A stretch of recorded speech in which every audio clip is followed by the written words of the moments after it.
हम लोग आ गए यहाँ फिल्म सिटी में, यहाँ पे विधायक जी शूट कर रहे हैं, अब विधायक जी से मिलेंगे। भाई हम लोग शरीफ लड़के हैं, हम लोग लड़ाई झगड़ा नहीं करते हैं, लेकिन उनकी टीम में एक टकलू में वो कह रहे थे कि पवन जी इनको समझा लीजिए नहीं तो स्वागत करेंगे, तो मैं खुद ही आ जाऊँ स्वागत कराने के लिए अपना। देखो कौन करता है स्वागत। आज टकलू जी मिले, एक बार दर्शन दे दें, एक बार बस दर्शन एक बार। ये देखो वहाँ पे शूट चल रहा है विधायक जी का, देखो देखो देखो देखो। काल बा मजा आइल नु काल।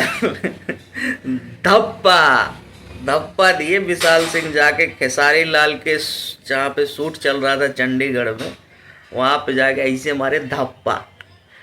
और जो उनके टकलू मैनेजर है उनसे जाके मिले हैं और एक भी नहीं उखाड़ पाए वो लोग, इतना सा भी नहीं उखाड़ पाए।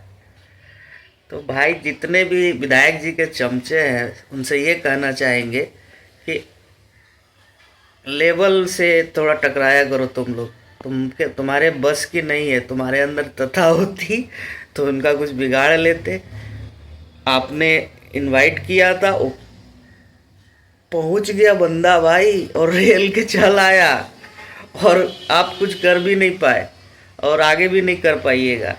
तो आप अपने काम पे ध्यान दीजिए, अपने गाने पे ध्यान दीजिए, और जितने भी आपके चमचे हैं उनको भी बोलिए कि वो भी आराम से रहे।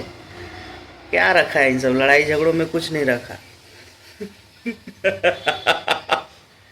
जय भोजपुरी।